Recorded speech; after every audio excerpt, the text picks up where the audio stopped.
Quer analisar um bom fundo de shopping? Analisa um bom portfólio. Quem tem bom portfólio? I rest my case. Boa. Isso é importante, cara. Não, não, pode. Não. Vai, bora. Não, porque as pessoas, elas... Mais uma vez, né, a gente faz a brincadeira, mas elas ficam de olho sempre nas questões, o que paga mais, enfim, né? Mas o fundo de shopping center, ele vai carregando algumas características que você precisa acompanhar o histórico para poder entender, né? Então, como eu perdi o comecinho preso no trânsito, não sei se vocês chegaram a comentar, mas historicamente, fundo de shopping center é aquele que trabalhou com menor nível de dividend yield nos tijolos. Perfeito. Isso, a gente... Né? Uhum. Mas por que isso? Porque o gestor pagou caro? Não. Né? Porque justamente o mercado reconhecendo a qualidade que esse tipo de empreendimento imobiliário tem na geração de renda, ele tolera, né, pagar um pouco mais pela cota, comprime esse dividend yield, porque ele sabe que mais adiante aí entra uma outra característica que fundo de shopping center tem vantagem em outros tijolos, né? O termo técnico ele tem a capacidade de gerar leasing spread positivo com maior facilidade em relação a outros tijolos. O que é o leasing spread positivo? É você jogar um crescimento de aluguel acima da inflação. Isso. Fundo de shopping tem estruturalmente essa capacidade ao longo do tempo. É óbvio, quando você pega aí um hiato como a pandemia, isso fica ali naquele período prejudicado, mas só é você observar os números pós-pandemia que você vê exatamente a coisa voltando para os trilhos, para os eixos. E quando a gente observa o nível de renda que os fundos de shopping estão negociando hoje, eles não voltaram a negociar com esse patamar mais comprimido em relação aos outros tijolos como era antes da pandemia. Uhum. Mas os negócios estão fluindo tão bem quanto. Acho que o Felipe colocou... tá vendendo como estava vendendo antes da pandemia? Sim. Lojista saudável como estava antes da pandemia? E por que eu não estou vendo nível de... ele negociando com nível de precificação igual antes da pandemia? Exato. Talvez por conta ainda desse medo que tenha colocado. Será que os fundos de shopping vão voltar? O Felipe trouxe os dados da pesquisa. As pessoas não deixaram de ir para o shopping center. Exato. Elas foram proibidas de ir para o shopping center. Uhum. Né? E não teve uma mudança estrutural como teve nos escritórios. Nos escritórios nós tivemos mudança estrutural. Perfeito. Que não é o fim do mundo para o setor, como alguns pintam, mas teve mudança estrutural. Sem dúvida. Né? Para shopping, não. Então, você pegou shopping bem localizado. Brasileiro é chopeiro. Eu gostei dessa frase, vou usar. Brasileiro é chopeiro. Acho que tem, se eu puder complementar a sua descrição, eu acho que o fato da gente ter um dividend yield um pouco menor, às vezes, ou uma distribuição de dividendo menor do que outros fundos de tijolo ou outros fundos imobiliários como um todo, acho que tem um pouco a ver com a questão da pulverização do risco. Né? A gente tem muito lojista, então é muito mais seguro.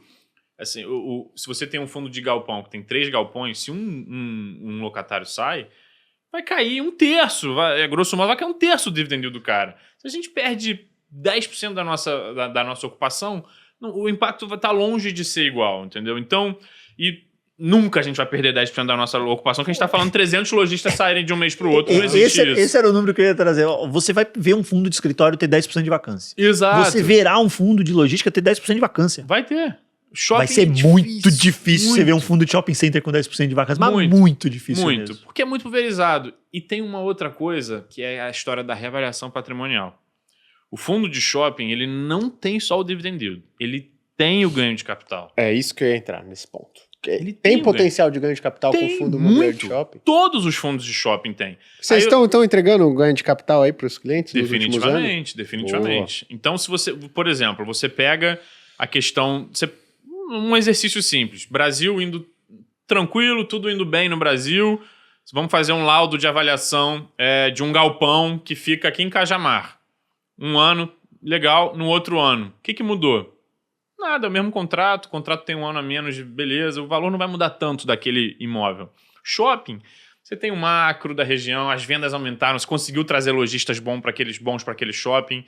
Aí, obviamente, cenário macro que influencia tudo, curva de juros, taxa de desconto dos laudos, isso tudo pega todo mundo, mas o shopping tem uma capacidade de fazer o patrimônio dele crescer muito mais do que os outros setores, muito mais.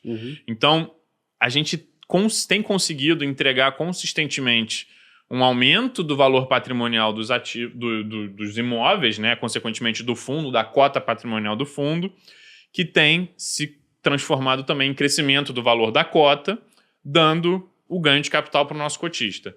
E aqui eu estou falando do ganho de capital com a cota, sem contar com o processo de reciclagem de ativos que a gente gera ganho de capital do imóvel que a gente comprou lá em 2017, 2018 e vende com ganho de capital. Se transforma em dividendo. Transformando em dividendo. Esse ponto aí, foi excepcional você ter citado isso daí. Porque eu vejo algumas pessoas de forma extremamente equivocada pegar um fundo de tijolo e falar, olha aqui, ó, a cota patrimonial quando lançou era, sei lá, 9,7. Porque lançou a 100, mas, 3 era custo da emissão, 9,7 era o PL. Ah, agora tá, sei lá, 120. Aí a pessoa faz a diferença de uma para outra, ó, não repousa a inflação. Falei, tá. A reciclagem de portfólio que o gestor fez, ele vendeu tijolo com lucro, o lucro era valorização, não era? Aí virou dividendo pro seu bolso, você esqueceu. Teve amnésia. Total. Teve amnésia. Né? Quando você vai fazer essa conta para ver se, será que o tijolo está repondo a inflação? Que é o grande paradigma, né? Será que o tijolo está repondo a inflação? Você não pode desprezar esse dividendo que você recebeu, que foi oriundo de uma venda de gestão ativa. Perfeito. Porque a valorização está nele. Então você tem que devolver ele lá para dentro e falar, opa, aqui sim eu estou enxergando a valorização real do meu tijolo ao longo do tempo. Então não se esqueçam, né? Não tenham essa amnésia de o dividendo veio pro bolso, a turma esquece. Cara, né? Perfeito. Eu acho que isso é muito, muito importante da pessoa fazer, porque ela acaba esquecendo. Olhar esse potencial de ganho de capital que tem em fundo de shopping e principalmente essa gestão ativa, né? Exatamente. Uma boa gestão. É Perfeito. aí que entra uma boa gestão. Perfeito, Né? exatamente. Uma gestão ruim não vai conseguir comprar bons preços, não vai conseguir vender a bons preços. Exato. Vai comprar mal, vai vender mal, vai comprar imóvel ruim, né? Então acho que esse é um ponto legal. A gente tem alguns exemplos muito interessantes. XP Malls. XP Malls vendeu 10% do Catarina pré-expansão. Principal shopping do fundo. Aí você vê lá nos blogs, né?